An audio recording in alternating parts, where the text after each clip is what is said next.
Hello दोस्तों, स्वागत है आप सभी का एक नई क्लास के अंदर। आज हम सॉल्व करने वाला है कलाम एकेडमी के द्वारा जो एसआई भर्ती परीक्षा के लिए ऑफलाइन टेस्ट सीरीज चल रही है, इसका मेजर टेस्ट नंबर 3 आज हम सॉल्व करने वाले हैं, जो कि हुआ था आपके 1/3/2026 को। और ये रहेगा आपके द्वितीय प्रश्न पत्र, जो कि आपके जीके एंड जीएस का। और अगर आपको इस पेपर की पीडीएफ चाहिए तो इस क्लास के कमेंट बॉक्स के अंदर आपको टेलीग्राम ग्रुप का लिंक दे रखा है, टेलीग्राम ग्रुप में ज्वाइन हो जाना है, वहाँ पर आपको सारी क्लासों की पीडीएफ मिल जाएगी भाई। तो चलो शुरू करते हैं क्वेश्चन नंबर 1 से। और अगर आप चैनल पर नए हो तो चैनल को सब्सक्राइब करना है, बेल आइकन दबाना है और क्लास को लाइक एंड शेयर करना है भाई, ठीक है ना। चलो शुरू करते हैं क्वेश्चन नंबर 1 से। क्वेश्चन नंबर 1 आपको दे रखा है कि यहाँ 3 कथनों के बाद 4 निष्कर्ष 1, 2, 3, 4 दिए गए हैं। तो इसमें से आपको बताना है कि कौन सा निष्कर्ष है इसका अनुसरण करता है। तो सबसे पहला आपको दे रखा है कथन ए दे रखा है कि कुछ कुत्ते चूहे हैं। कुछ कुत्ते हैं जो कि चूहे हैं, सभी चूहे पेड़ हैं। तो सभी जो चूहे हैं वो सभी पेड़ हैं। तो कुछ पेड़ कुत्ते नहीं हैं, तो कुछ पेड़ जो है वो कुत्ते नहीं हैं। तो इसमें निष्कर्ष दे रखा है कि कुछ पेड़ है वो कुत्ते हैं। तो कुछ पेड़ जो है वो कुत्ते हैं, यानी कि आपको देखो कुछ कुत्ते हैं वो चूहे हैं भाई, ठीक है ना। जैसे मान लो ये वाला है कुत्तों का सर्कल, और कुछ कुत्ते इसने कहा कि चूहे हैं। तो कुछ कुत्ते हैं वो क्या है, चूहे हैं। सभी चूहे पेड़ हैं। तो सभी जो चूहे हैं ये सभी क्या है भाई, पेड़ है। ये तो हो गया कुत्ते यानी कि डॉग, और ये हो गए माउस, ये हो गया ट्री। तो ट्री वाले के अंदर पूरा माउस वाला है, ठीक है ना। और कुछ पेड़ है वो कुत्ते नहीं है। तो कुछ पेड़ है वो कुत्ते नहीं है, बिल्कुल ये चलो पेड़ जो है ये कुत्ते नहीं है। और इसने बोला कि कुछ पेड़ कुत्ते नहीं है, तो ये सर्किल हो गया आपके।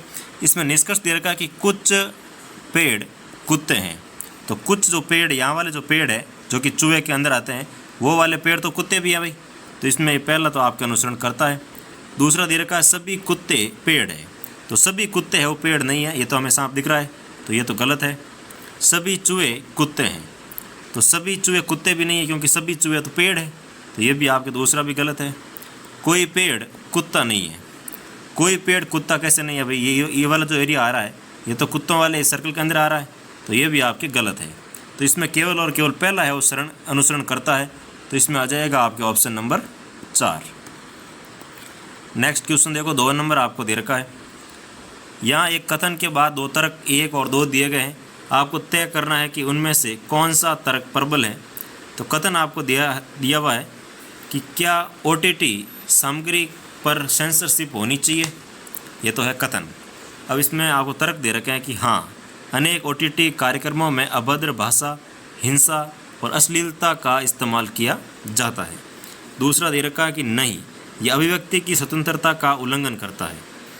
तो इसमें आपकी जो पहला कथन है ये इसमें प्रबल रहेगा भाई, क्योंकि OTT प्लेटफॉर्म पर भी आपके कंट्रोल होना चाहिए, जिससे कि सामाजिक जो मूल्य है उनको बचाया जा सके। तो इसमें रहेगा ऑप्शन नंबर 4, केवल और केवल पहला कथन प्रबल है। नेक्स्ट क्वेश्चन देखो, 3 नंबर आपको दे रखा है कि यहाँ एक कथन के पश्चात 2 अभिधारणा 1 और 2 नीचे दिए गए हैं। कौन सी अभिधारणा या अभिधारणा एक कथन में नीत है, उनका आपको बताना है भाई।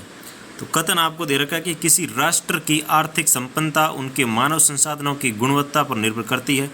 अभिधारणा आपको दे रखी है कि भारत एक आर्थिक शक्ति के रूप में उभर रहा है। भारत जो है वो आर्थिक शक्ति के रूप में उभर रहा है जैसे जैसे इनके मानव संसाधनों की गुणवत्ता बढ़ रही है, जो कि बिल्कुल सही बात है। जैसे जैसे हमारे यहाँ पर मानव संसाधन कुशल हो रहा है, वैसे वैसे भारत की आर्थिक शक्ति के रूप में उभर रहा है, बिल्कुल सही है। दूसरा दे रखा है प्रत्येक देश का आर्थिक समृद्धि को प्राप्त करने का अभिलक्षित लक्ष्य होता है। तो प्रत्येक देश चाहता है कि आर्थिक समृद्धि को प्राप्त किया जाए। तो ये कथन आपके इसमें कथन के अकॉर्डिंग नहीं है भाई, तो ये इसमें रहेगा गलत, ठीक है ना। तो इसमें कौन सा कथन नीत है, तो पहला कथन आपकी नीत है, ऑप्शन नंबर 2। नेक्स्ट क्वेश्चन देखो, 4 नंबर आपको दे रखा है। यहाँ एक कथन, उसके बाद 2 निष्कर्ष 1 और 2 दिए गए हैं। आपको कथन में दिए गए सभी तथ्यों को सत्य मानना है और दिए गए दोनों निष्कर्षों पर एक साथ विचार करना है और निर्णय करना है कि इनमें से कौन सा निष्कर्ष कथन का तार्किक रूप से अनुसरण करता है। तो कथन आपको दे रखा है कि यदि सभी खिलाड़ी अपनी पूरी क्षमता से खेलते हैं तो टीम है वो मैच अवश्य जीतेगी। टीम ने मैच जीत लिया, ठीक है। तो निष्कर्ष निकाला कि सभी खिलाड़ी अपनी पूरी क्षमता से खेले हैं। तो इन्होंने ऊपर कहा था कथन में कि अगर सभी पूरी क्षमता से खेलेंगे तो मैच जीत जाएंगे और टीम फिर जीत गई। तो इसका मतलब क्या है कि पूरी टीम है वो पूरी क्षमता के साथ खेली है, जो कि बिल्कुल सही बात है कि सभी खिलाड़ी है वो अपनी पूरी क्षमता के साथ पूरे जोश और जुनून के साथ खेले थे। दूसरा दे रखा है कि कुछ खिलाड़ी अपनी पूरी क्षमता से नहीं खेले। तो ऐसा कहीं नहीं कहा गया कि कुछ खिलाड़ी नहीं खेले, क्योंकि टीम जीती है, इसका मतलब है कि पूरी टीम ने अभी जोश के साथ और पूरी क्षमता के साथ खेला है। तो इसमें आपका ऑप्शन नंबर रहेगा 3 कि केवल और केवल एक निष्कर्ष है अनुसरण करता है। तो ऑप्शन नंबर इसका रहेगा आपके 3। नेक्स्ट क्वेश्चन देखो, 5 नंबर आपको दे रखा है, निम्न विकल्पों में से असंगत को छांटिए। असंगत कौन सा है उसको आपको छांटना है भाई। तो इसमें देखो हैंडबॉल, वॉलीबॉल, बास्केटबॉल, इन सब के अंदर बॉल है, लेकिन शतरंज के अंदर आपके बॉल नहीं रहती है। तो ऑप्शन नंबर रहेगा 4, जो कि इसमें असंगत है। नेक्स्ट क्वेश्चन देखो, 6 नंबर आपको दे रखा है, श्रेणी √3/2, √6, 3 कोष्टक √3/2 और कॉमा 2 √6 और 5 कोष्टक में √3/2। तो इसमें आगे क्या आएगा? तो इसमें पहले देखो 3 से 1 से गुणा किया, फिर 3 से गुणा किया, फिर 5 से गुणा किया, तो फिर आगे आएगा 2 वाला आपके। तो 2 में रहेगा, फिर 2 के बाद में 3 आ जाएगा। तो इसमें आपके रहेगा 3√6, यानी कि ऑप्शन नंबर 4 जो है ये इसका सही आंसर रहने वाला है भाई। नेक्स्ट क्वेश्चन देखो, 7 नंबर आपको दे रखा है, एक निश्चित कोड भाषा में सर्च को ये लिखा जाता है और एथर को इसमें आपके ये वाला कोड से लिखा जाता है। तो उसी कोड भाषा में अगस्त को किस प्रकार से लिखा जाएगा या फिर कोड दिया जाएगा? तो इसमें अगर आप शब्दों का जो क्रम देखोगे कि एस के बाद है वो टी कितने नंबर पे आ रहा है, ए के बाद सी और ए का अगर डी, आर का एन, सी का एच और एच का कर दिया बी। इसी प्रकार अगर आप ए अगस्त वाला देखोगे तो इसमें अगस्त का कोड बनेगा आपके BSJQXN, यानी कि ऑप्शन नंबर 4 है ये आपके इस अगस्त शब्द का कोड बनने वाला है भाई। नेक्स्ट क्वेश्चन देखो, 8 नंबर आपको दे रखा है, 7 व्यक्ति BCDIJKL ये गोल मेज के परितः केंद्र की ओर अभिमुख होकर के बैठे हैं। आई जो है वो डी के ठीक बाईं ओर पड़ोस में बैठा है और बी और के दोनों का निकटतम पड़ोसी जे है और डी के बाईं ओर तीसरे स्थान पर के बैठा है। तो के का निकटतम पड़ोसी एल नहीं है। तो सी के दाईं ओर दूसरे स्थान पर कौन बैठा है? तो सी के दाईं और दूसरे स्थान पर अगर देखा जाए तो इसमें आपको एक सर्कल बना करके सभी को जिस अकॉर्डिंग क्वेश्चन में कहा गया है वैसे आपको बैठा कर देखना है, तब आपको पता चलेगा कि सी के जो दाईं और दूसरे स्थान पर बैठा है वो आपके रहेगा डी, यानी कि ऑप्शन नंबर 4। नेक्स्ट क्वेश्चन देखो, 9 नंबर आपको दे रखा है, दी गई आकृति में त्रिभुजों की संख्या ज्ञात कीजिए। तो दी गई आकृति में त्रिभुजों की संख्या रहेगी आपके 18, यानी कि ऑप्शन नंबर 2।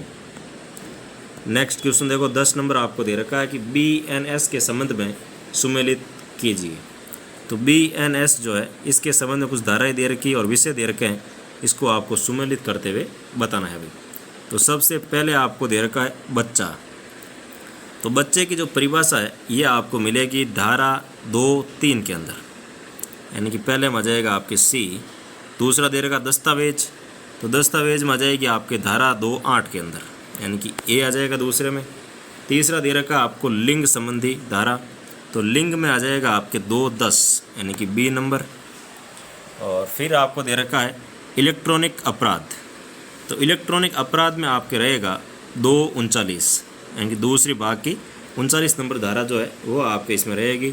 तो इसमें आ जाएगा डी नंबर, यानी कि CABD ऑप्शन नंबर 1 जो है ये इसका आपके सही आंसर रहने वाला है भाई।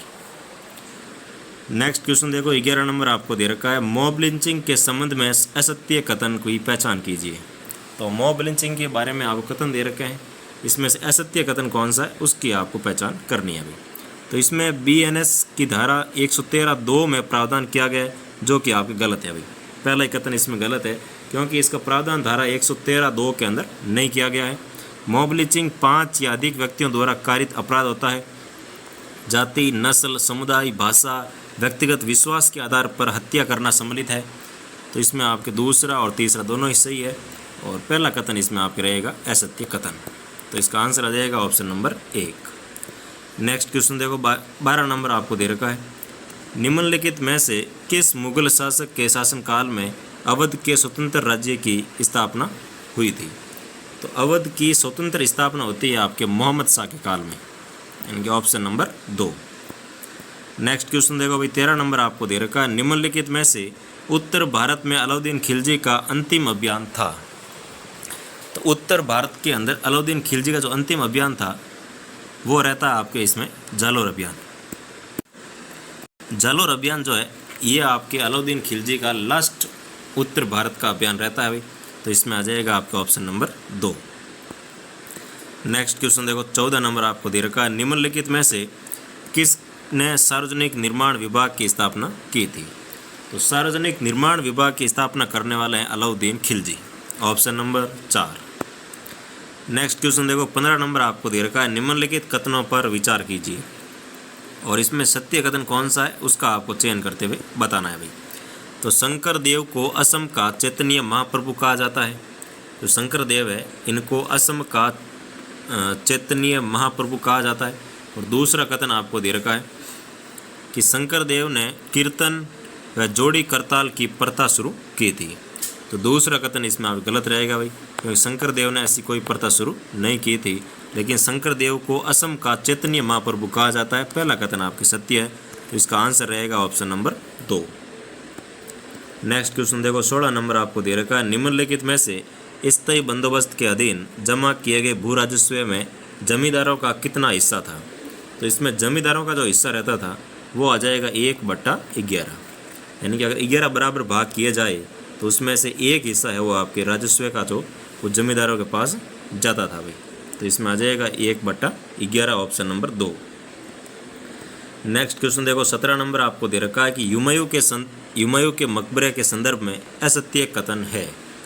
तो हुमायूं के मकबरे के बारे में आपको दे रखे हैं कथन। तो पहला कथन दे रखा है कि भारत में 4 बाग पद्धति में बना पहली इमारत थी। तो ये पहली इमारत नहीं थी, तो ये पहला ही कथन गलत है इसके अंदर। अकबर के काल की प्रथम इमारत थी, बिल्कुल सही। इसके वास्तुकार मीर मिर्ज़ा गयास थे, तो ये भी कथन सही है। इसमें दोहरे गुंबद का प्रयोग भी किया गया था, तो ये भी कथन आपके सही है। लेकिन ये भारत की पहली 4 बाग पद्धति में बनी पहली इमारत नहीं रहती है भाई, तो इसमें पहला ऑप्शन आपके रहेगा असत्य। नेक्स्ट क्वेश्चन देखो 18 नंबर आपको दे रखा है, व्यपगत के सिद्धांत के आधार पर अंग्रेजों द्वारा विलय किए गए राज्यों को क्रमानुसार व्यवस्थित कीजिए और आपको आरोही क्रम में व्यवस्थित करते हुए बताना है भाई। तो इसमें आपके आरोही क्रम में रहेगा, सबसे पहले आ जाएगा जैतपुर, फिर आएगा संबलपुर, फिर आएगा आपके उदयपुर, फिर आ जाएगा आपके झांसी, यानी कि ऑप्शन नंबर 1 जो है ये इसका आपके राज्यों के विलय का सही क्रमानुसार रहता है, तो ऑप्शन नंबर 1। नेक्स्ट क्वेश्चन देखो भाई 19 नंबर आपको दे रखा है, 1857 की क्रांति के संदर्भ में निम्न कथनों पर विचार कीजिए और सत्य कथन कौन सा है उसका आपको चयन करके नीचे दिए गए कोड से चयन करके बताना है। तो इसमें सबसे पहले आपको दे रखा है कि 30 जून 1857 को क्रांतिकारियों ने चिन्हट के युद्ध में अंग्रेजों को परास्त किया था, जो कि बिल्कुल सही है। दूसरा दे रखा है कि इस युद्ध में अवध की सेना का नेतृत्व बरकत अहमद और खान अली खान ने किया था, तो ये भी कथन सही है भाई। और इस युद्ध में अवध का चीफ कमिश्नर हेनरी लॉरेंस मारा गया था, तो हेनरी लॉरेंस इसमें नहीं मारा गया था, ये कथन गलत है। और युद्ध के पश्चात अंग्रेजों ने लखनऊ की रेजिडेंसी में शरण ली थी, तो युद्ध के पश्चात अंग्रेज जो थे वो लखनऊ की रेजिडेंसी में जाकर के छुप गए थे ताकि उनकी जान बच सके, तो ये भी कथन सही है। तो इसमें आपके सत्य कथन रहेंगे 1, 2 और 4। 1, 2, 4 यानी कि ऑप्शन नंबर 4 जो है ये इसका सही आंसर रहने वाला है भाई। नेक्स्ट क्वेश्चन देखो 20 नंबर आपको दे रखा है, निम्नलिखित कथनों पर विचार कीजिए और नीचे दिए गए विकल्पों में से सही विकल्प का चयन कीजिए। तो सबसे पहले आपको दे रखा है कि शिवाजी ने प्रथम बार सूरत पर आक्रमण 1663 ईस्वी में किया था, जो कि बिल्कुल सही है। शिवाजी ने 1663 ईस्वी में दक्कन के मुगल गवर्नर शाइस्ता खां की सेना को परास्त किया था, तो ये भी आपके सही रहता है। तीसरा दे रखा है, शिवाजी के पिताजी शाहजी भोसले को शाहजहाँ ने 5000 का मनसब प्रदान किया था, तो ये भी कथन आपके सही है भाई। शिवाजी के पिताजी थे जिनका नाम शाहजी भोसले आता है, उनको शाहजहाँ ने 5,000 का मनसब प्रदान किया था भाई। तो इसमें आपके तीनों कथन सही है, तो ऑप्शन नंबर आ जाएगा 3, 1, 2 और 3 सही। नेक्स्ट क्वेश्चन देखो, 21 नंबर आपको दे रखा है। 21 नंबर आपको दे रखा है कि निम्नलिखित सामाजिक धार्मिक आंदोलनों को कालक्रम अनुसार व्यवस्थित कीजिए। कौन सा आंदोलन पहले हुआ, कौन सा आंदोलन बाद में हुआ, उसको कालक्रम के अनुसार आपको व्यवस्थित करते हुए बताना है भाई। तो इसमें सबसे पहले आपके रहेगा ब्रह्म समाज का धार्मिक आंदोलन, उसके बाद आ जाएगा मानव धर्म सभा का आंदोलन यानी कि 1, 2, फिर आ जाएगा आपके प्रार्थना समाज यानी कि 4, फिर आ जाएगा परमहंस मंडली यानी कि 3 नंबर। तो ऑप्शन नंबर 1 जो है ये इसका सही कालक्रम के अनुसार व्यवस्थित रहेगा। नेक्स्ट क्वेश्चन देखो, 22 नंबर आपको दे रखा है। महात्मा गांधी का पहला अखिल भारतीय आंदोलन कौन सा था? तो महात्मा गांधी जी का जो पहला अखिल भारतीय आंदोलन था वो रहेगा आपके रॉलेट सत्याग्रह, जो कि पहला अखिल भारतीय आंदोलन कि पूरे भारत को उन्होंने संबोधित किया था रॉलेट आंदोलन, रॉलेट सत्याग्रह के तहत। तो ऑप्शन नंबर रहेगा इसमें आपके 4। नेक्स्ट क्वेश्चन देखो भाई, 23 नंबर आपको दे रखा है। निम्नलिखित में से किसने गांधी जी के नमक मार्च की तुलना नेपोलियन के पेरिस मार्च से की थी? तो गांधी जी का जो नमक मार्च हुआ था उसकी तुलना नेपोलियन के पेरिस मार्च से किसने की थी? तो इसमें आ जाएगा आपके सुभाष चंद्र बोस ने ये तुलना की थी। तो ऑप्शन नंबर 4। नेक्स्ट क्वेश्चन देखो, 24 नंबर आपको दे रखा है। भारत छोड़ो आंदोलन के दौरान स्थापित किस समानांतर सरकार ने सशस्त्र विद्युत वाहिनी का गठन किया था? तो सशस्त्र विद्युत वाहिनी का जो गठन है ये तामलुक के अंदर जो सरकार बनी थी उसके द्वारा किया गया था। तो इसका आंसर रहेगा ऑप्शन नंबर 1। नेक्स्ट क्वेश्चन देखो, 25 नंबर आपको दे रखा है। निम्नलिखित में से 1943 में सुभाष चंद्र बोस ने किस द्वीप को शहीद द्वीप नाम दिया था? तो शहीद द्वीप 1943 ईस्वी के अंदर सुभाष चंद्र बोस जी ने अंडमान द्वीप का नाम है वो शहीद द्वीप किया था भाई। तो इसमें आ जाएगा ऑप्शन नंबर 2। नेक्स्ट क्वेश्चन देखो, 26 नंबर आपको दे रखा है। निम्न में से किस अधिनियम द्वारा भारत में पृथक निर्वाचक मंडल का आरंभ हुआ था? तो भारत में पृथक निर्वाचक मंडल का जो आरंभ है ये होता है आपके भारतीय परिषद अधिनियम 1909 के द्वारा। जो 1909 का भारत परिषद अधिनियम था इसके द्वारा भारत में पृथक निर्वाचक मंडल का आरंभ होता है। तो इसमें रहेगा आपके ऑप्शन नंबर 4। नेक्स्ट क्वेश्चन देखो, 27 नंबर आपको दे रखा है। विजयनगर साम्राज्य में अयंगार व्यवस्था जो है ये प्रचलित थी। तो अयंगार व्यवस्था जो होती है ये किस प्रशासन से संबंधित रहती है उसका आपको चयन करना है भाई। तो इसमें आ जाएगा आपके ग्रामीण प्रशासन यानी कि जो अयंगार व्यवस्था है ये आपके ग्रामीण प्रशासन से संबंधित रहने वाली है। तो इसमें रहेगा ऑप्शन नंबर 4। नेक्स्ट क्वेश्चन देखो, 28 नंबर आपको दे रखा है। गोपाल हरि देशमुख के विषय में निम्नलिखित कथनों में से कौन सा कथन असत्य है उनका आपको चयन करते हुए बताना है भाई। तो इसमें आ जाएगा सबसे पहला दे रखा है कि उन्हें लोक हितवादी के नाम से जाना जाता है, जो कि बिल्कुल सही। सामाजिक चेतना का प्रसार करने हेतु उन्होंने धारावाहिक रूप में समाचार पत्र में सत्य पत्रेण यानी कि 100 पत्र छपवाए थे, ये भी आपके सही है। इन्होंने अहमदाबाद में न्यायाधीश के रूप में कार्य भी किया था गोपाल हरि देशमुख ने, ये भी सही है। इन्होंने एक मासिक पत्रिका निबंधमाला आरंभ की थी, तो ये कथन गलत है भाई। तो इनका ऑप्शन नंबर 4 जो है ये इसका आपके असत्य रहेगा, बाकी सभी कथन सत्य है भाई। नेक्स्ट क्वेश्चन देगा, 29 नंबर आपको दे रखा है कि स्वतंत्र मजदूर पार्टी के संस्थापक कौन थे? तो स्वतंत्र मजदूर पार्टी के संस्थापक है वो रहते हैं BR Ambedkar, option number 1। Next question देखो, 30 नंबर आपको दे रखा है। कांग्रेस का पहला निकाय कौन सा था जिसने राज्य के निर्माण के भाषाई सिद्धांत के विरुद्ध चेतावनी दी थी? तो भाषाई सिद्धांत के विरुद्ध चेतावनी दी थी वो आ जाएगा आपके JVP कमेटी यानी कि ऑप्शन नंबर 2 जो है ये इसमें आपके भाषाई सिद्धांत के विरुद्ध चेतावनी दी थी। तो इसमें रहेगा आंसर नंबर 2 JVP कमेटी, जो कि कांग्रेस का पहला निकाय था भाई, ठीक है ना। नेक्स्ट क्वेश्चन देखो, 31 नंबर आपको दे रखा है। रजाकार निम्नलिखित में से किस राज्य के भारत में विलय में मुख्य बाधा माने जाते थे? तो रजाकार जो थे वो भारत के अंदर कौन से राज्य को मिलाने के लिए एक बाधक के रूप में माने जाते थे? तो इसमें आ जाएगा आपके हैदराबाद को यानी कि ऑप्शन नंबर 3। नेक्स्ट क्वेश्चन देखो 32 नंबर आपको दे रखा है, द्वितीय पंचवर्षीय योजना में उद्योगों का विकास के योजनाकार कौन थे? तो इसमें आ जाएगा आपके पीसी महालनोबिस।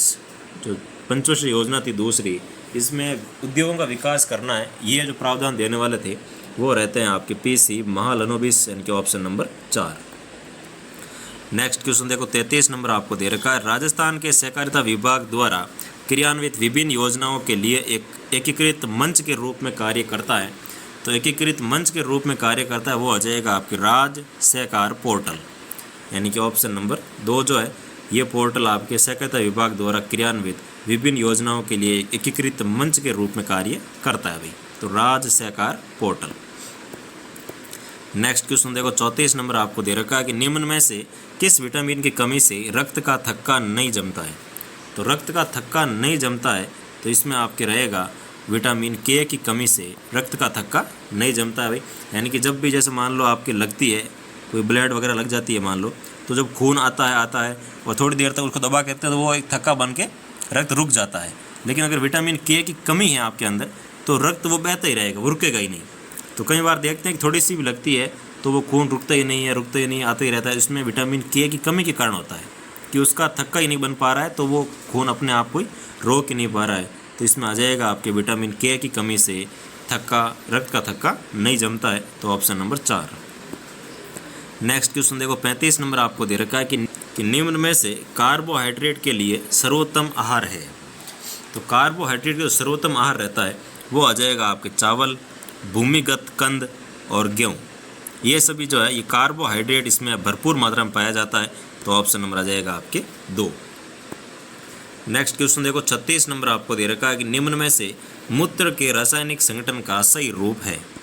तो मूत्र का रासायनिक संगठन रहता है आपके इसमें 95% आएगा जल, 2.5% रहेगा इसमें यूरिया, 2% रहेगा इसमें लवण और यूरिक अम्ल, और 0.3 से लेकर 0.5% तक रहेगा आपके अन्य पदार्थ।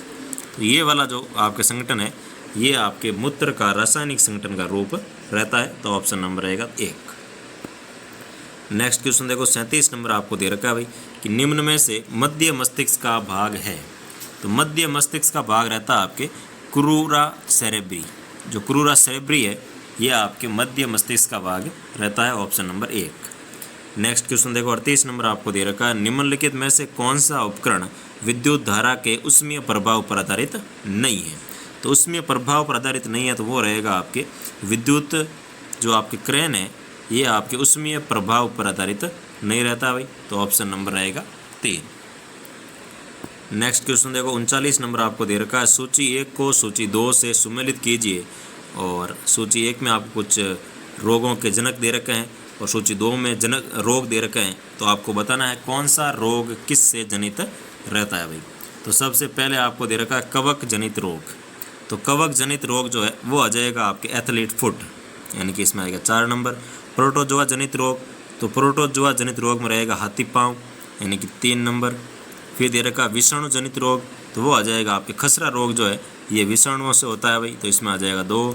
जीवाणु जनित रोग, तो वो आ जाएगा आपके सिफिलिस जो है ये रहेगा जीवाणु जनित रोग, यानी कि 4 3 2 1 4 3 2 1 ऑप्शन नंबर 1 जो है ये इसमें आपके सही आंसर रहने वाला है भाई।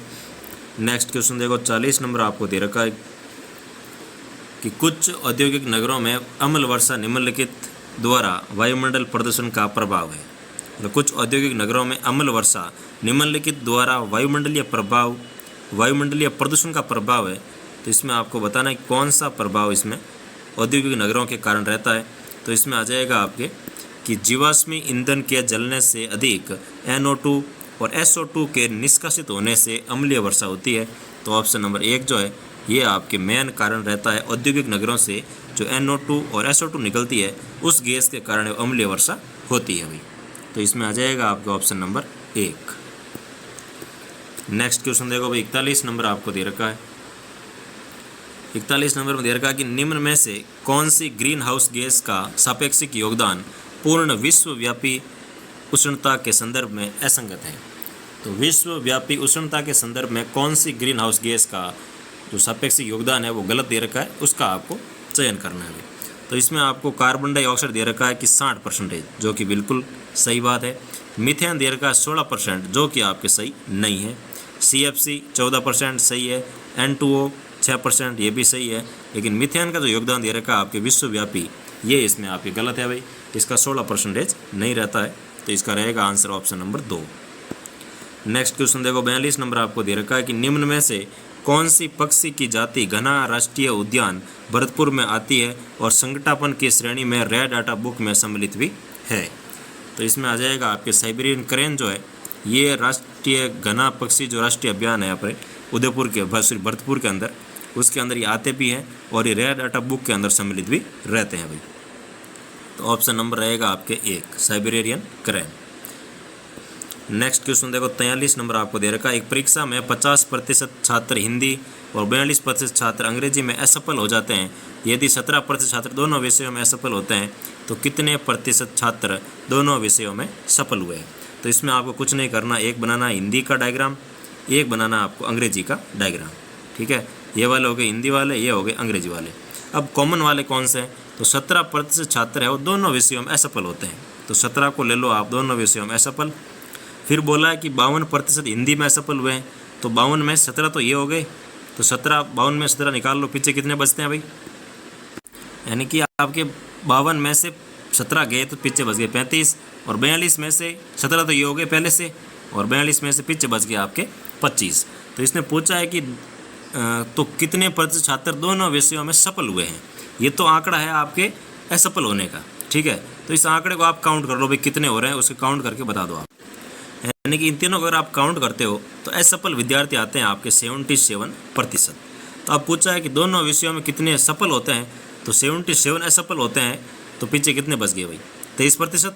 तो 23% छात्र इसमें आपके होते हैं सफल।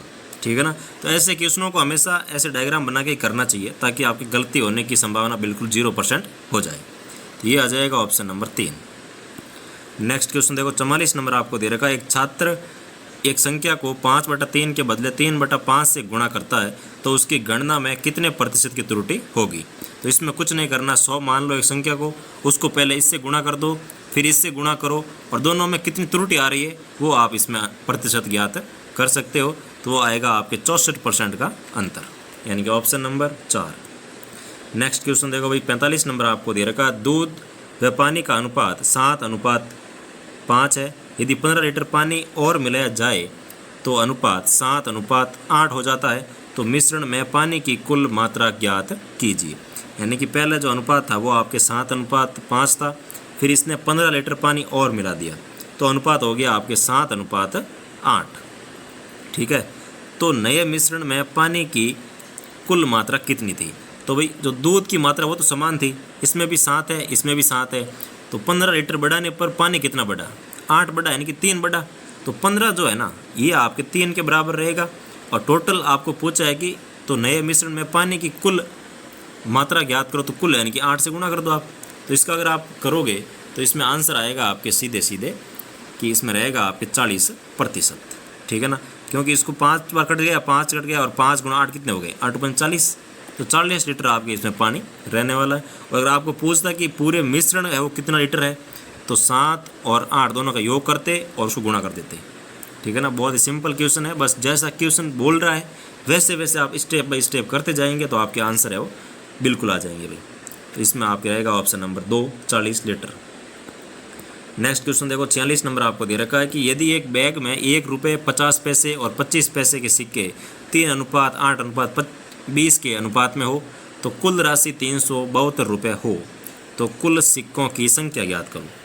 तो आपको दे रखा है कि सिक्के है वो 3:8:20 के अनुपात में, और उनका मूल्य दे रखा है आपको 372 रुपये। ठीक है ना, पूछा है कि कुल सिक्कों की संख्या ज्ञात करो। तो इसमें आपको अनुपात दे रखा है, तो मान लो भाई 1 रुपये का 3 सिक्के हैं, तो अनुपात में रुपये कितने हो जाएंगे, 3 रुपये हो गए, तो 3। तो इसमें आपको सिक्कों की संख्या का अनुपात दे रखा है, तो इसको मूल्य के अनुपात में आपको ज्ञात करना है, फिर उनका योग करना है, और योग का जो है वो भाग 332 के अंदर देना है, तो आपको इसकी कुल संख्या वो आ जाएगी भाई। ठीक है ना, तो इसमें आपके जो संख्या आने वाली है वो रहेगा आपके 961, यानी कि ऑप्शन नंबर 2। नेक्स्ट क्वेश्चन देखो, 47 नंबर आपको दे रखा है कि एक आदमी 5,000 रुपये की धनराशि का कुछ भाग 4% और शेष 5% की साधारण ब्याज पर उधार देता है, उसे 2 वर्षों के बाद कुल ब्याज 440 रुपये मिलता है, तो उपरोक्त दरों में से प्रत्येक पर लगाई गई राशि का अनुपात ज्ञात कीजिए। तो इसमें आपको सबसे पहले तो 4% की दर से, और मान लो एक एक्स राशि मान लो और दूसरी कितनी हो जाएगी 5,000 माइनस एक्स हो जाएगी।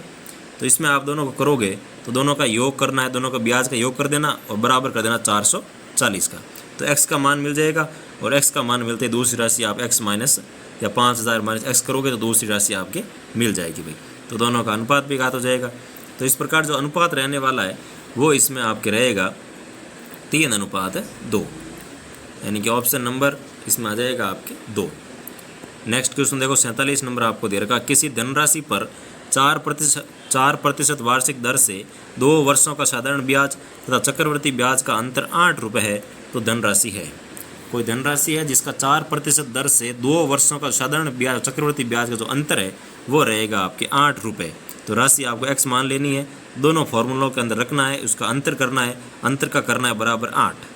तो बराबर 8 करते ही आपको x का मान मिल जाएगा। तो इसमें धनराशि आपकी आएगी 5,000 रुपये, यानी कि ऑप्शन नंबर 4। नेक्स्ट क्वेश्चन देखो भाई 49 नंबर आपको दे रखा है, 12,300 रुपये की राशि का ऋण 5% वार्षिक चक्रवर्ती ब्याज की दर से हर वर्ष के अंत में 2 समान किस्तों में देकर के चुकाता है, तो प्रत्येक किस्त की राशि ज्ञात करो। मतलब हर वर्ष के अंत में 2 समान किस्तों से देकर चुकाता है, तो इसमें आपको प्रत्येक किस्त का मान ज्ञात करना है। तो इसका आपके रहेगा कि 6,615 रुपये प्रत्येक किस्त का मान रहता है अभी। तो इसमें पहले तो आप ब्याज ज्ञात कर लो और ब्याज को 2 से डिवाइड कर दो, 2 किस्तें बन जाएगी, 6,615 रुपये की किस्त रहने वाली है। तो ऑप्शन नंबर रहेगा आपके 2। नेक्स्ट क्वेश्चन देखो 50 नंबर आपको दे रखा है कि यदि छपाई मूल्य 17,500 रुपये हो तो कितनी रॉयल्टी दी गई। तो इसमें देखो आपको कितनी प्रतिशत रॉयल्टी दे रखी है। तो इसमें आपको दे रखा है कि 15% है वो रॉयल्टी दी गई थी।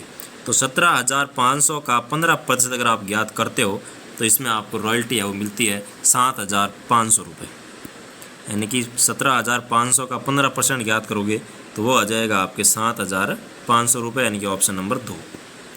नेक्स्ट क्वेश्चन देखो भाई 51 नंबर आपको दे रखा है कि दलहन आत्मनिर्भरता मिशन के संबंध में निम्नलिखित कथनों पर विचार कीजिए, और कौन कौन से कथन असत्य है उनका आपको चयन करते हुए कौन कौन से कथन सत्य है उनका आपको चयन करते हुए बताना है भाई।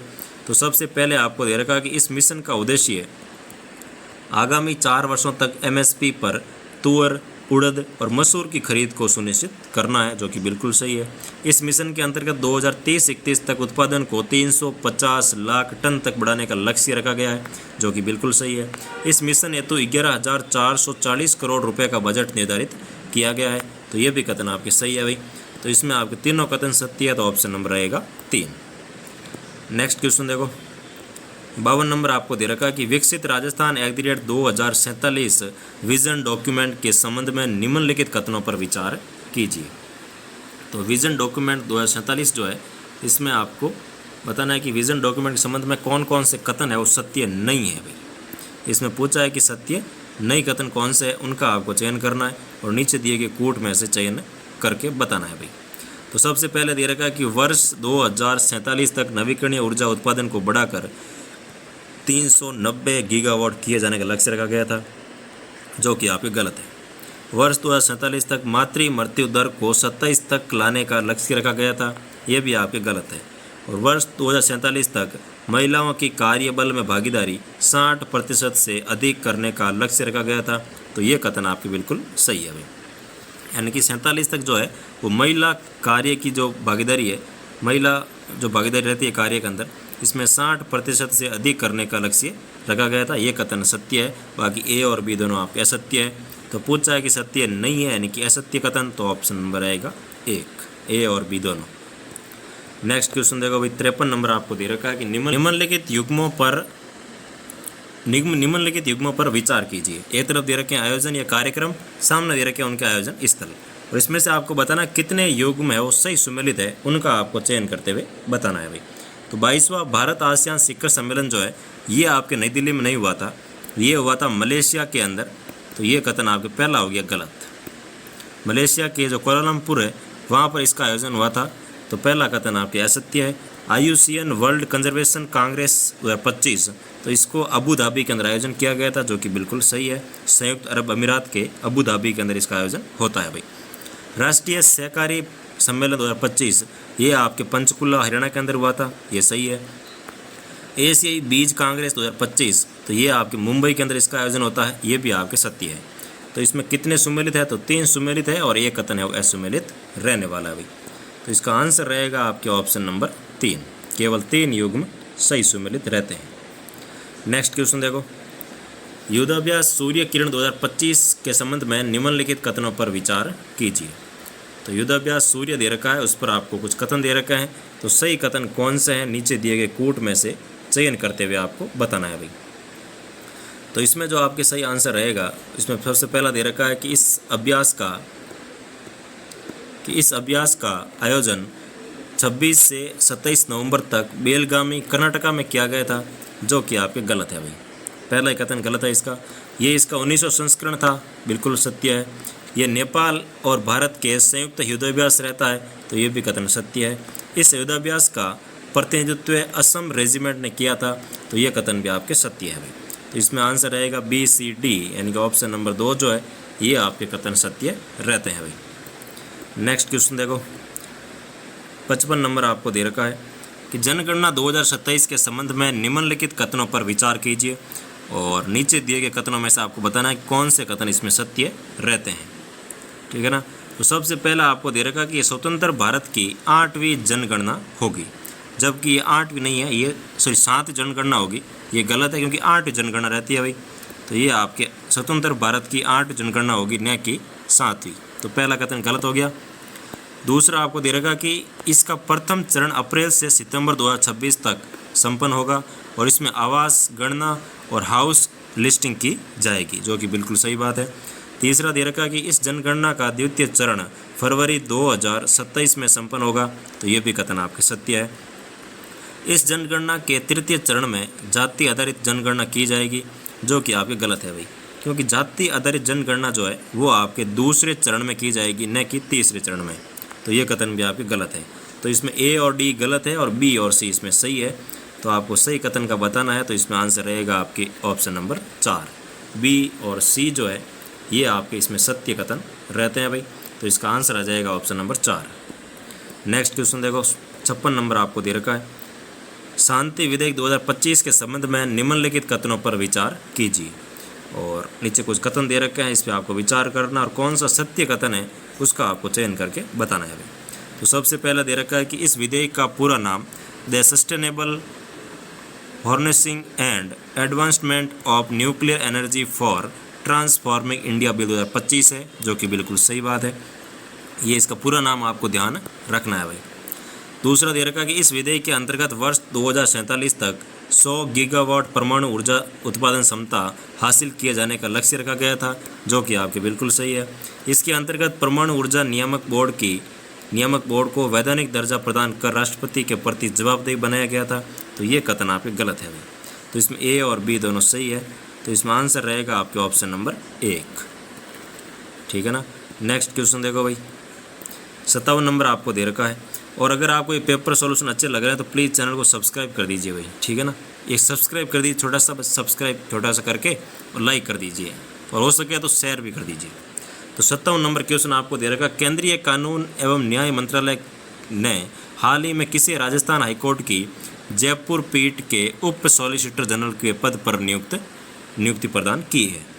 तो जयपुर पीठ के जो उप सॉलिसिटर जनरल बने थे वो आते हैं आपके इसमें समित विश्नोई जी को जयपुर पीठ के अंदर उप सॉलिसिटर जनरल के पद पर नियुक्ति की गई थी। तो इसमें रहेगा ऑप्शन नंबर 2, समित विश्नोई। नेक्स्ट क्वेश्चन देखो, 58 नंबर आपको दे रखा है, नई चेतना 4.0 अभियान के संबंध में निम्नलिखित कथनों पर विचार कीजिए, और नीचे दिए कथनों में से बताना है कि कौन से कथन आपके सत्य रहते हैं भाई। तो सबसे पहला दे रखा है कि यह अभियान 25 नवंबर से 23 दिसंबर 2025 तक प्रदेश भर में आयोजित किया गया था, जो कि सत्य है। इस अभियान का उद्देश्य लिंग आधारित भेदभाव को खत्म कर ग्रामीण महिलाओं को आर्थिक रूप से सशक्त बनाना था, ये भी आपके सत्य है। ये अभियान राजीविका द्वारा चलाया गया था, तो ये भी आपके सत्य है भाई। तो इसमें सत्य कथन तीनों है, तो ऑप्शन नंबर रहेगा आपके 4, ए, बी व सी। नेक्स्ट क्वेश्चन देखो 59 नंबर आपको दे रखा है, हरियाणा राजस्थान पर्यावरण कॉन्क्लेव के संबंध में निम्नलिखित कथनों पर विचार कीजिए और कौन से कथन सत्य रहते हैं उनका भी आपको चयन करना है भाई। तो पहला कथन दे रखा है कि इस कॉन्क्लेव का आयोजन 18 दिसंबर 2025 को जयपुर में किया गया था, जो कि सत्य है। ये ग्रीन एनर्जी और जल संरक्षण हेतु की गई पहल है, ये भी आपके सत्य है। इसका आयोजन वन विभाग द्वारा किया जा रहा है, तो ये कथन आपके गलत है भाई। तो इसमें भी ए और बी दोनों सही है, तो इसका आंसर रहेगा आपके ऑप्शन नंबर 1। नेक्स्ट क्वेश्चन देखो 60 नंबर आपको दे रखा है, खेलो इंडिया यूनिवर्सिटी गेम्स 2025 जो 5वें हुए थे अभी, इनके आयोजन के संबंध में निम्नलिखित युग्मों पर विचार कीजिए और इसमें कितने युग्म सम्मिलित रहते हैं उनका आपको चयन करते हुए बताना है। तो इसमें आपको सबसे पहला दे रखा है खो खो खेल। तो खो खो का जो आयोजन स्थल है वो रहेगा आपके इसमें अजमेर के अंदर, जो कि बिल्कुल सही है। कुश्ती के लिए रहेगा आपके भरतपुर के अंदर, जो कि क्षेत्रीय केंद्र है इसका, ये भी आपके सत्य है। काइंग के अंदर यानी कि जो नौकायान वगैरह होती है ये आपके उदयपुर के अंदर रहेगा, तो ये भी कथन सत्य है। तलवारबाजी में आ जाएगा जोधपुर के अंदर, जो भी ये भी आपके सही रहने वाला, जो कि विशिष्ट इंडोर स्टेडियम के अंदर रहेगा, तो ये भी आपके सही रहता है भाई। तो इसमें चारों के चारों युग्म आपके सुमेलित रहने वाले हैं। नेक्स्ट क्वेश्चन देखो 61 आपको दे रखा है कि राष्ट्रीय गोपाल रत्न पुरस्कार 2025 के संबंध में निम्नलिखित कथनों पर विचार कीजिए और कौन से कथन सत्य है उनका आपको चयन करते हुए बताना है भाई। तो इसमें से कौन से कथन सत्य रहते हैं उनका आपको चयन करना है। तो सबसे पहले आपको दे रखा है कि इसके अंतर्गत दिया जाने वाला सर्वश्रेष्ठ डेयरी सहकारिता समिति श्रेणी का प्रथम पुरस्कार गैर पूर्वोत्तर राज्य गिनोई दुग्ध उत्पादक सहकारी समिति जयपुर को प्रदान किया गया था, जो कि आपके इसमें सही नहीं रहता है भाई। दूसरा आपको दे रखा है कि सर्वश्रेष्ठ कृत्रिम गर्भधान तकनीशियन श्रेणी का प्रथम पुरस्कार जो है दिलीप कुमार प्रधान को प्रदान किया गया था, जो कि आपके बिल्कुल सही रहता है। तो इसमें आ जाएगा आपके ऑप्शन नंबर 2 यानी कि बी कथन आपके सत्य है, ए कथन आपके इसमें असत्य है। नेक्स्ट क्वेश्चन देखो 62 नंबर आपको दे रखा, हाल ही में जारी राजस्थान AI या ML पॉलिसी 2026 के अंतर्गत राज्य के युवाओं को AI आधारित बुनियादी कौशल उपलब्ध करवाए जाने हेतु UAI नवाचार किसके मध्य सहयोग से संचालित होगा। तो इसका जो संचार या नवाचार जो है ये आपके इंडिया AI मिशन और IIT जोधपुर के मध्य नवाचार या MOU के तहत किया जाएगा। तो इसमें आ जाएगा option number 1 India AI mission और IIT जोधपुर। नेक्स्ट क्वेश्चन देखो भाई 63 आपको दे रखा है कि पुस्तक wonder guys the lost treasure of the Sparkington के लेखक कौन है। तो स्पार्कीगटन जो लेखक है इसमें आपके wonder guys the lost treasure of the Sparkington के जो आपके लेखक रहते हैं वो इसमें आ जाएगा रुपल आदित्य, यानी कि रुपल आदित्य के द्वारा इस पुस्तक की रचना की गई थी या लिखा गया था। तो ऑप्शन नंबर 1। नेक्स्ट क्वेश्चन देखो 64 आपको दे रखा है, GSET 7R CMS 03 के संबंध में निम्नलिखित कथनों पर विचार कीजिए और कौन से कथन इसमें आपके सत्य रहते हैं उनका आपको चयन करते हुए बताना है भाई। तो सबसे पहले आपको दे रखा है कि ये भारतीय नौसेना का एक संचार उपग्रह है, जो कि बिल्कुल सही बात है, और इसे LVM 3rd M5 रॉकेट से लॉन्च किया गया था, तो ये भी कथन सत्य है। इसका वजन 2000 किलोग्राम रहता है, ये कथन आपके गलत है भाई, क्योंकि इसका वजन 2000 किलोग्राम नहीं है। इसे जियो स्क्रोनस ट्रांसफ़र ऑर्बिट में स्थापित किया गया था, तो ये भी कथन आपके सत्य है। तो इसमें आंसर रहेगा A, B और D यानी कि ऑप्शन नंबर 3। नेक्स्ट क्वेश्चन देखो 65 आपको दे रखा, एशियन यूथ गेम्स 2025 के संबंध में निम्नलिखित कथनों पर विचार कीजिए और कौन से कथन इसमें सत्य रहते हैं उनका आपको चयन करके बताना है भाई। तो इन खेलों का आयोजन 22 से लेकर 31 अक्टूबर तक मनाम बहरीन में किया गया था, जो कि आपके सत्य है। इन खेलों में भारत ने कुल 66 पदक जीत करके पदक तालिका में 6वें स्थान पर रहे थे, तो ये कथन आपके गलत है भाई। तो इसमें सत्य कथन रहेगा आपका ऑप्शन नंबर 1 कि पहला कथन आपके सत्य है कि इसका आयोजन है वो 22 से लेकर 31 अक्टूबर तक मनाम बहरीन के अंदर किया गया था। नेक्स्ट क्वेश्चन देखो 66 आपको दे रखा है, लेखांकन की लागत अवधारणा के संबंध में निम्न कथनों पर विचार कीजिए और कौन से कथन इसमें आपके सत्य रहते हैं उनका आपको चयन करते हुए बताना है भाई। तो सबसे पहले आपको दे रखा है कि इस अवधारणा में सभी परिसंपत्तियों को उनके क्रय मूल्य पर ही अभिलेखित किया जाता है। दूसरा दे रखा है कि इस क्रय मूल्य में परिसंपत्ति का प्राप्ति मूल्य, परिवहन मूल्य, स्थापना मूल्य व किए गए व्यय सम्मिलित है जो उस परिसंपत्ति को काम में लाने योग्य बनाने के लिए किए जाते हैं।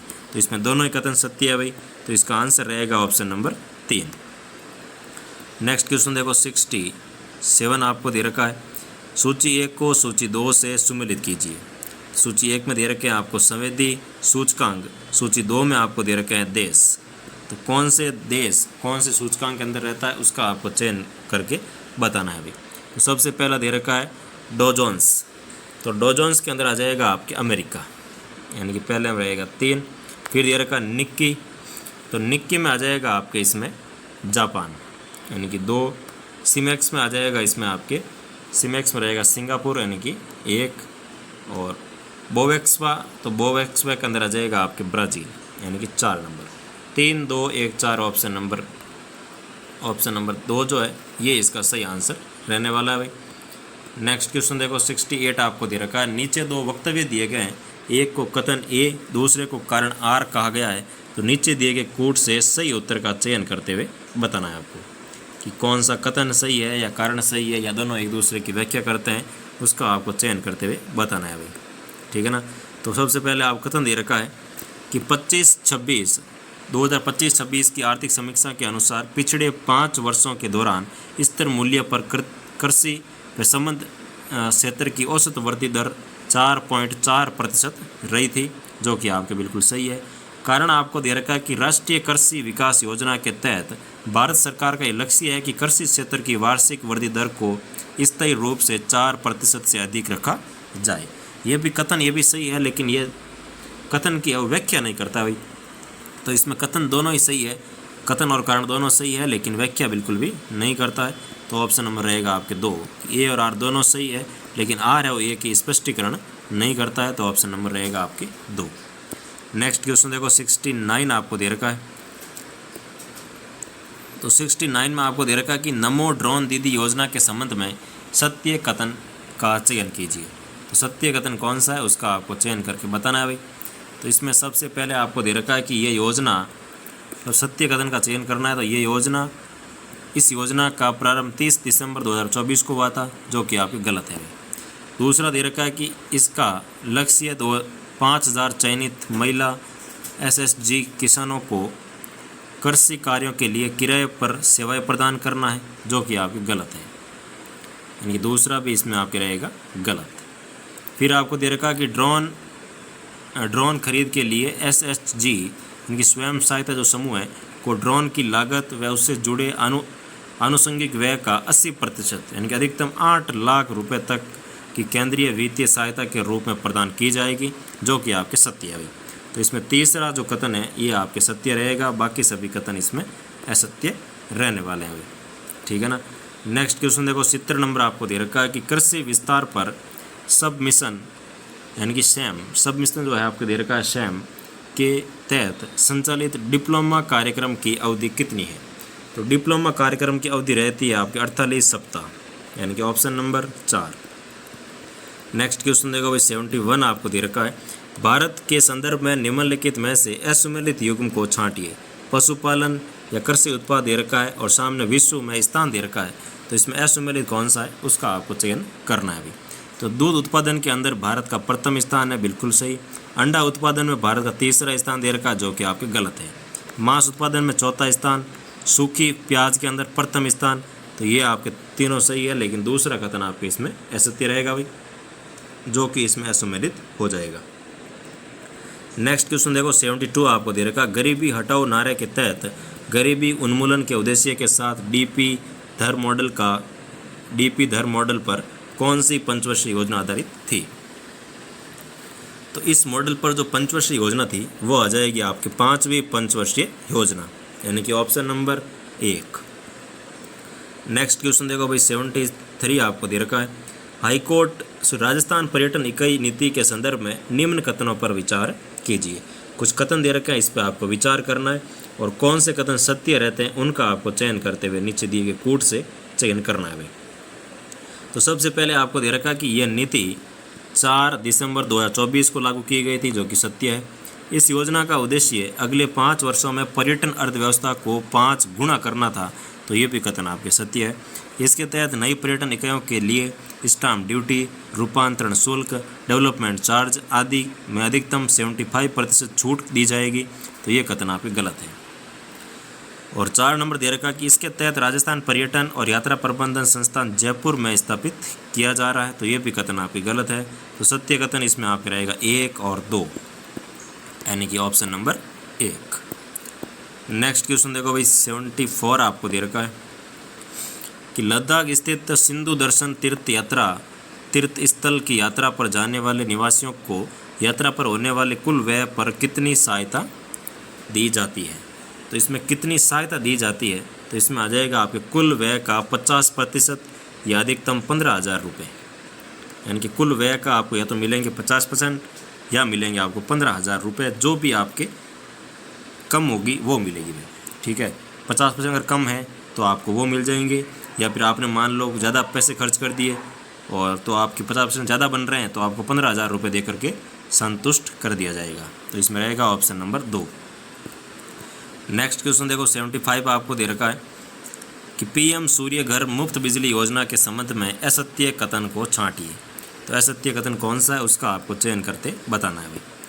तो इसका उद्देश्य हर महीने 300 यूनिट तक मुफ्त बिजली उपलब्ध कराने के लिए 50 लाख घरों पर सौर ऊर्जा संयंत्रों की स्थापना करना है, जो कि आपके गलत है। इसमें 3 किलोवाट या अधिक के संयंत्र पर अधिकतम 78,000 रुपये का अनुदान दिया जाता है, तो ये कथन सत्य है।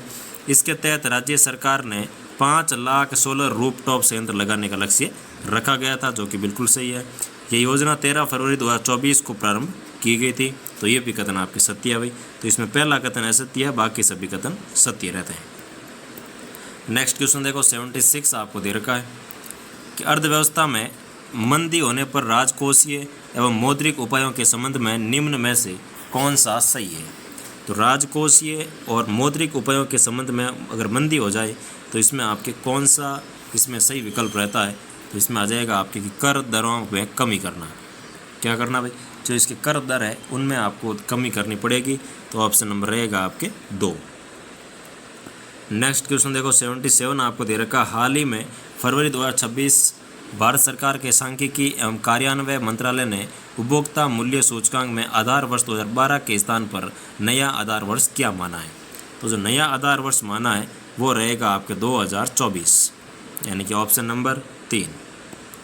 नेक्स्ट क्वेश्चन देखो, 78 आपको दे रखा है, असुमेलित युग्म को छांटिए। एक तरफ दे रखी है परियोजना, सामने दे रखा है उसकी सहायता प्रदाता संस्था। तो कौन सा इसमें असुमेलित है उसका आपको चयन करते हुए बताना है अभी।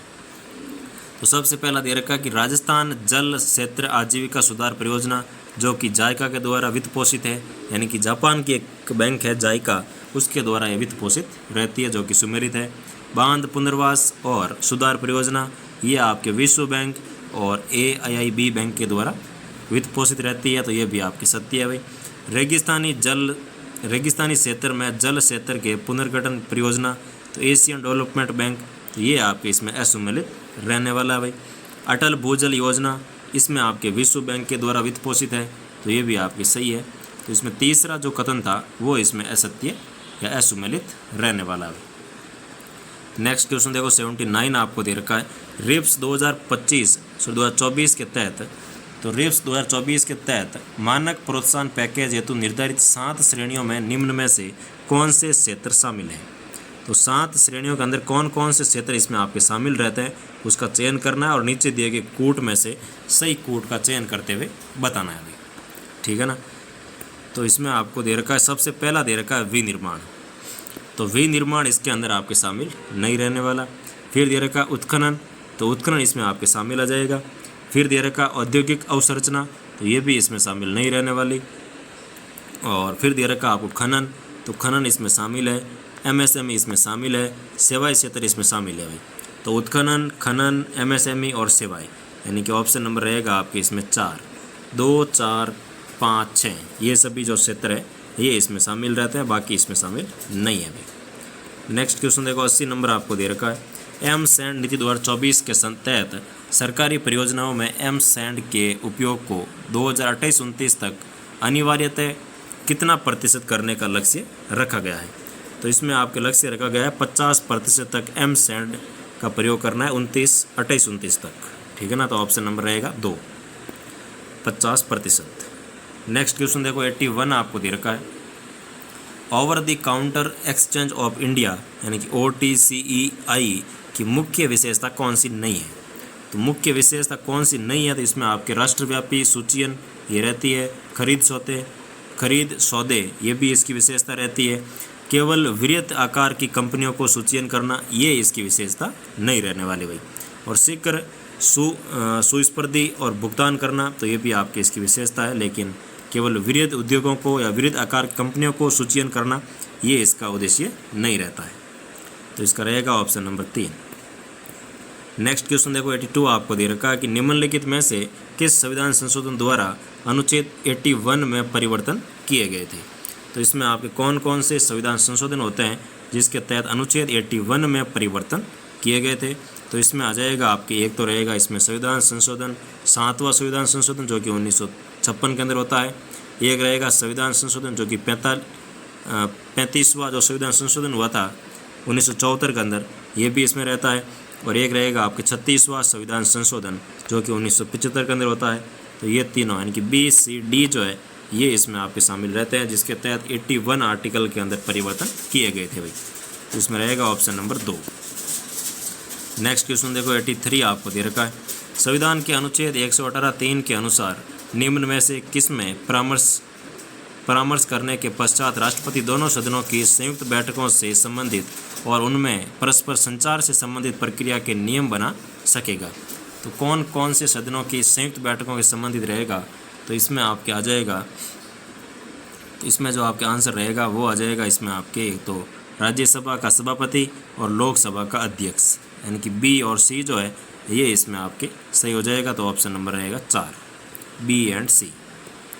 नेक्स्ट क्वेश्चन देखो भाई 84 आपको दे रखा है, सूची 1 को सूची 2 के साथ सुमेलित कीजिए और सूचियों के नीचे दिए गए कूट का प्रयोग करते हुए सही उत्तर का चयन भी आपको करना है भाई।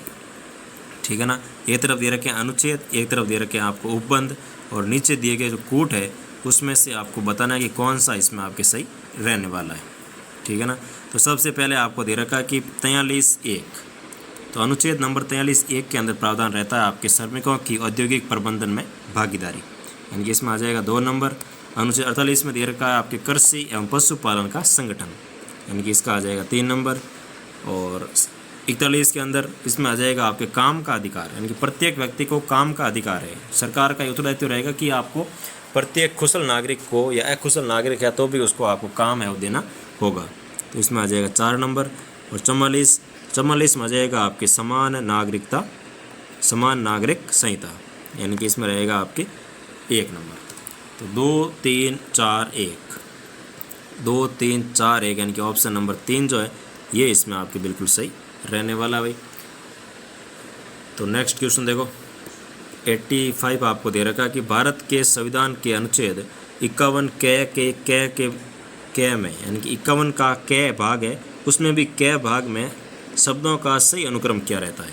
तो इसमें सबसे पहले शब्द कौन सा है, उसके बाद जो क्रम दे रखा है ना उस शब्दों के क्रम को आपको बताते हुए चलना है भाई। तो इसमें आपके रहेगा सबसे पहले रहेगा इसमें आदर्शों, संस्थानों, राष्ट्रध्वज और राष्ट्रगान, इन सभी का आपको सम्मान करना है। ये इसमें आपके 51 के भाग के अंदर दे रखा है। तो ऑप्शन नंबर रहेगा इसमें आपके 3, यानी कि आदर्श, संस्थाओं और राष्ट्रध्वज और राष्ट्रगान। तो ऑप्शन नंबर रहेगा भाई आपका 3। और आजकल RPC ऐसे ही क्वेश्चन बना रहा है भाई कि आपको वो शब्दों का जो क्रम है ना वो भी आपको ध्यान होना चाहिए कि पहले शब्द कौन सा आ रहा है, उसके बाद कौन सा आ रहा है, उसके बाद कौन सा आ रहा है। तो ऐसे क्वेश्चनों की आपको प्रैक्टिस करनी है। जो इंपॉर्टेंट शब्द आ रहे हैं प्रस्तावना के अंदर तो उन सभी को आप रट के डाल दो, ठीक है, सभी को रट लो आप कि पहले ये आ रहा है, पहले वो आ रहा है, बाद में ये आ रहा है ऐसे। तो इसका आंसर रहेगा ऑप्शन नंबर 3। नेक्स्ट क्वेश्चन देखो 86 आपको दे रखा है कि निम्न कथनों पर विचार कीजिए और नीचे दिए गए सही कथन का चयन करते हुए आपको बताना है कि कौन से कथन इसमें सही रहते हैं। तो इसमें आपको सबसे पहला कथन दे रखा है कि अनुच्छेद 137 के अंतर्गत सर्वोच्च न्यायालय को अपने निर्णयों और आदेशों का पुनर्वलोकन करने की शक्ति प्राप्त होती है।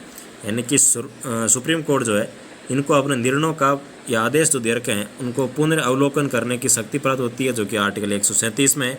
ये आपके बिल्कुल सत्य है भाई। दूसरा दे रखा कि आर्टिकल 13 के तहत सर्वोच्च न्यायालय विधायिका के कानूनों की समीक्षा न्यायिक समीक्षा करता है, तो ये भी कथन सत्य है।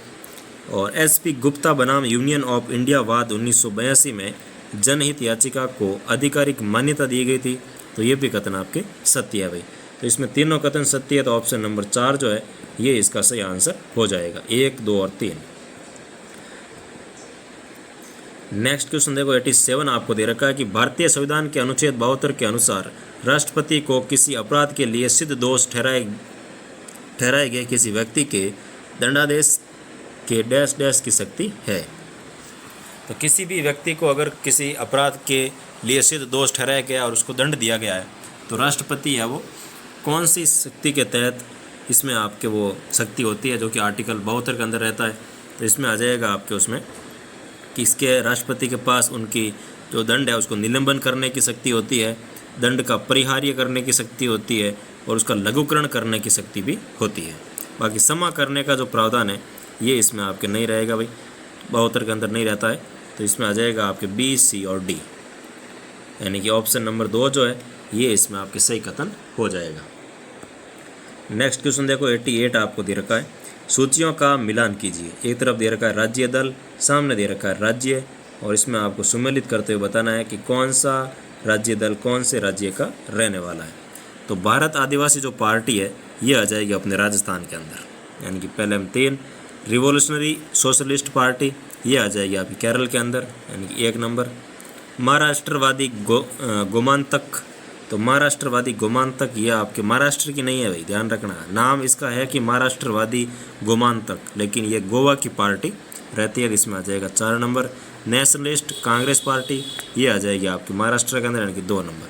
तो 3, 1, 2, 3, 1, 4, 2, यानी कि ऑप्शन नंबर 2 जो है ये इसका सही आंसर हो जाएगा, 3, 1, 4, 2। नेक्स्ट क्वेश्चन देखो 88 हो गया। 89 आपको दे रखा है, निम्न कथनों में से कौन सा लोकपाल के संदर्भ में सही नहीं है। तो लोकपाल के संदर्भ में कौन सा कथन सही नहीं रहता है उसका आपको चयन करके बताना है भाई।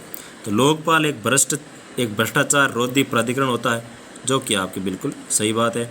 भारत में 2013 में लोकपाल एवं लोकायुक्त अधिनियम पारित किया गया था, तो ये भी कथन आपके सत्य है। पिनाकी चंद्र घोष 2019 में भारत के पहले लोकपाल बने थे, यानी कि जो पीसी घोष थे जिनका पूरा नाम रहता है पिनाकी चंद्र घोष, ये अपने भारत के अंदर 2019 में भारत के पहले लोकपाल बनते हैं, ये भी कथन सत्य है। लोकपाल केवल उच्चतम न्यायालय का वर्तमान या सेवानिवृत्त मुख्य न्यायाधीश ही हो सकता है, ये कथन आपके गलत है भाई। तो इसमें 4 नंबर कथन गलत है, बाकी तीनों सत्य है भाई। नेक्स्ट क्वेश्चन देखो 90 नंबर आपको दे रखा है कि असत्य कथन का चयन कीजिए। इसमें से असत्य कथन कौन सा है उसका आपको चयन करते हुए बताना है और कथनों का चयन करना है भाई। तो सबसे पहले आपको दे रखा है कि स्थानीय स्वशासन राज्य सूची का विषय है और अतः इस विषय पर विधि निर्माण की शक्ति राज्य विधानमंडलों को प्राप्त होती है, तो ये कथन आपके सत्य रहता है।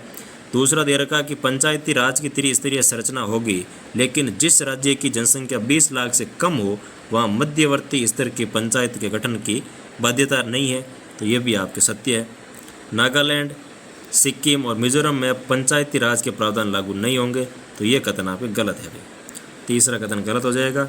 4 नंबर दे रखा आपको कि अरुणाचल प्रदेश में पंचायतों में अनुसूचित जाति के लिए आरक्षण में प्रावधान लागू नहीं होंगे, तो ये भी कथन आपके सत्य है। तो तीसरा जो कथन है ये इसमें आपके असत्य रहने वाला है। नेक्स्ट क्वेश्चन देखो भाई 91 आपको दे रखा है, निम्नलिखित कथनों पर विचार कीजिए और कौन से कथन सत्य रहते हैं उनका आपको चयन करते हुए बताना है भाई। तो सबसे पहला कथन आपको दे रखा है, कि अंतरिम सरकार ने रियासतों के एकीकरण के लिए 27 जून 1947 को नया विभाग स्टेटस डिपार्टमेंट के गठन की घोषणा की थी, जो कि आपके सत्य रहता है। फिर दे रखा है भोपाल रियासत ने 14 अगस्त 1948 को इंस्ट्रूमेंट ऑफ एक्सेशन पर हस्ताक्षर किए थे, तो ये कथन आपके गलत है। स्वतंत्रता पूर्व भाषाई आधार पर बनने वाला पहला प्रांत उड़ीसा था, तो ये भी कथन आपके सत्य है भाई। तो इसमें 1 और 3 सही है, यानी कि आपके ए और सी। तो ऑप्शन नंबर 3 जो है ये इसका बिल्कुल सही हो जाएगा भाई। नेक्स्ट क्वेश्चन देखो 92 आपको दे रखा है, निम्न में से असत्य कथन की पहचान कीजिए। कौन सा कथन असत्य है उसकी आपको पहचान करके बताना है भाई। तो सबसे पहला दे रखा, केंद्रीय सूचना आयोग के निर्णय अंतिम और बाध्यकारी होते हैं, जो कि बिल्कुल सही बात है। यदि किसी अन्य सूचना आयुक्त को मुख्य सूचना आयुक्त के रूप में नियुक्त किया जाता है तो उसकी पदावधि दोनों पदों के रूप में कुल मिलाकर 5 वर्ष से अधिक नहीं होगी। तो ये भी कथन आपके बिल्कुल सत्य है, उनकी जो अवधि रहेगी वो 5 वर्ष ही रहने वाली है। केंद्रीय सूचना आयोग में प्रथम महिला सूचना आयुक्त श्रीमती पद्मा बाला सुब्रमण्यम रही थी। तो ये कथन आपके गलत है भाई, तीसरा कथन इसमें गलत हो जाएगा। और 4 नंबर आपको दे रखा है कि केंद्रीय सूचना आयोग कार्मिक मंत्रालय के अंतर्गत आता है। तो ये भी आपके सही है। तो तीसरा कथन इसमें आपको गलत है कि प्रथम जो महिला सूचना मुख्य सूचना आयुक्त बनी थी वो श्रीमती पद्मला बाला सुब्रमण्यम रही थी, जो कि आपके गलत है। और आप लोगों को कमेंट करके बताना है कि प्रथम महिला मुख्य सूचना आयुक्त कौन बनी थी, ठीक है ना। तो ऑप्शन नंबर 4 इसमें आप गलत है और इसका उत्तर आपको कमेंट करना है भाई। नेक्स्ट क्वेश्चन देखो 93 आपको दे रखा है कि नियंत्रक एवं महालेखा परीक्षक के संदर्भ में असुमेलित युग्म की पहचान कीजिए। तो कौन सा युग्म असुमेलित रहता है उसकी आपको पहचान करके बताना है भाई। पहला दे रखा कि भारत के प्रथम कैग एडवर्ड ड्रमंड थे, जो कि बिल्कुल सही बात है। जो पहले कैग थे वो एडवर्ड ड्रमंड रहते हैं, जो कि सही है। स्वतंत्र भारत के प्रथम कैग सर बर्टिन स्टैग थे। तो ये भी कथन आपके सत्य है। प्रथम भारतीय कैग अशोक मेहता आते हैं, जो कि गलत है भाई, ठीक है ना। और वर्तमान कैग के संजय मूर्ति है, ये भी आपके सत्य है। तो ऑप्शन नंबर 3 जो है ये इसमें आपके असत्य हो जाएगा, जो कि असुमेलित रहने वाला है। नेक्स्ट क्वेश्चन देखो 94 आपको दे रखा है, PSLV के संबंध में सत्य कथन या कथनों की पहचान कीजिए और नीचे दिए गए कोट में से सही कोट का चयन करते हुए बताना है। तो इसमें दे रखा है कि PSLV C62 द्वारा EOS-N1 को अंतरिक्ष में प्रक्षेपित किया गया था, जो कि बिल्कुल सत्य है। और PSLV निम्न भूकक्षा में एक 1750 kg वजन ले जाने में सक्षम है। तो ये कथन भी सत्य है। PSLV C37 द्वारा 2021 में एक साथ 104 उपग्रह को प्रक्षेपित किया गया था, जो कि यहाँ पे गलत है भाई। तो इसमें सत्य कोड पूछा था 1 और 2, यानी कि ऑप्शन नंबर 2। नेक्स्ट क्वेश्चन देखो 95 आपको दे रखा है, अंतरिक्ष आधारित निगरानी मिशन के संदर्भ में असत्य कथन की पहचान कीजिए। असत्य कथन कौन सा रहता है उसकी आपको पहचान करनी है भाई। तो सबसे पहले आपको दे रखा कि इसके तहत निम्न भूकक्षा में कम से कम 52 उपग्रहों का प्रक्षेपण किया जाएगा, जो कि बिल्कुल सत्य है भाई। और दूसरा दे रखा कि इस मिशन का संचालन राष्ट्रीय सुरक्षा परिषद सचिवालय और रक्षा मंत्रालय के अधीन रक्षा अंतरिक्ष एजेंसी द्वारा किया जा रहा है। तो ये भी कथन आपके सत्य रहता है। तो इसमें असत्य कथन दोनों ही नहीं है, तो न तो 1 और न ही 2। नेक्स्ट क्वेश्चन देखो 96 आपको दे रखा है, ब्रह्मोस मिसाइल के संदर्भ में सत्य कथन पहचानिए। तो ब्रह्मोस मिसाइल के संदर्भ में सत्य कथन कौन से हैं उनकी आपको पहचान करके बताना है भाई। तो सबसे पहले आपको दे रखा कि इसका क्रूज एल्टीट्यूड 15 किलोमीटर और टर्मिनल एल्टीट्यूड 5 किलोमीटर होता है, जो कि आपके बिल्कुल सत्य है। इसकी रेंज 390 किलोमीटर है, ये कथन गलत है। इसकी गति सबसोनिक मिसाइल की तुलना में 9 गुना अधिक है, तो ये भी आपके गलत है। ब्रह्मोस NG वर्टिकल लॉन्च की क्षमता से युक्त है, तो ये भी कथन आपके सत्य है। तो 1 और 4 सत्य है, तो ऑप्शन नंबर 3। नेक्स्ट क्वेश्चन देखो 97 आपको दे रखा है कि निम्न में से कौन सी DRDO द्वारा विकसित एंटी रेडिएशन मिसाइल है। तो DRDO द्वारा विकसित जो एंटी रेडिएशन मिसाइल है वो रहती है आपके रुद्राक्ष। रुद्रम जो है ये आपके एंटी रेडिएशन मिसाइल रहती है, जो कि DRDO के द्वारा विकसित की गई थी। तो इसमें आ जाएगा आपके ऑप्शन नंबर 4। नेक्स्ट क्वेश्चन देखो 98 आपको दे रखा है, गोल्डन राइस किस विटामिन से भरपूर होता है। तो गोल्डन राइस के अंदर विटामिन A है, वो भरपूर मात्रा के अंदर पाई जाती है। तो इसका आंसर रहेगा ऑप्शन नंबर 1। नेक्स्ट क्वेश्चन देखो भाई 99 आपको दे रखा है, कथन ए दे रखा है कि जीवाणु भोजी की तुलना में प्लाज्मिड एक बेहतर वाहक होता है। और कारण आर आपको दे रखा है कि जीवाणु भोजी में एक बड़े DNA खंड 24 KB की कॉलोनी की जाती है। तो इसमें आपके ए कथन तो गलत रहेगा और आर जो है ये इसका आपके सही रहने वाला है। यानी कि ऑप्शन नंबर 4 जो है ये इसका सही हो जाएगा भाई। ए तो गलत है और आर इसका सही रहेगा। नेक्स्ट क्वेश्चन देखो 100 नंबर और आज का लास्ट क्वेश्चन। और अभी तक आपने चैनल को सब्सक्राइब नहीं किया तो प्लीज़ चैनल को सब्सक्राइब कर लीजिए ताकि ऐसे ही और पेपर सॉल्यूशन का नोटिफिकेशन आपको सबसे पहले मिल जाए। तो 100 नंबर क्वेश्चन आपको दे रखा है कि निम्न में से कहाँ पर विज्ञान व प्रौद्योगिकी विभाग राजस्थान का क्षेत्रीय कार्यालय नहीं है। तो विज्ञान और प्रौद्योगिकी विभाग का जो राजस्थान का क्षेत्रीय कार्यालय नहीं है तो इसमें आ जाएगा आपके भरतपुर के अंदर इसका कार्यालय नहीं है, बाकी अजमेर में है, बीकानेर में है और कोटा के अंदर भी है भाई। तो इसका आंसर रहेगा ऑप्शन नंबर 3। तो ये था भाई आपके मेजर टेस्ट नंबर 3 जो कि आपकी कलाम अकेडमी एसआई भर्ती परीक्षा की ऑफलाइन टेस्ट सीरीज़ का test number major test number 3 रहता है। इसका जीके का पेपर सॉल्यूशन अगर अच्छा लगा हो तो क्लास को लाइक शेयर एंड चैनल को सब्सक्राइब करना है। ठीक है, फिर मिलते हैं नेक्स्ट क्लास के अंदर नए पेपर सॉल्यूशन के साथ। Thank you so much.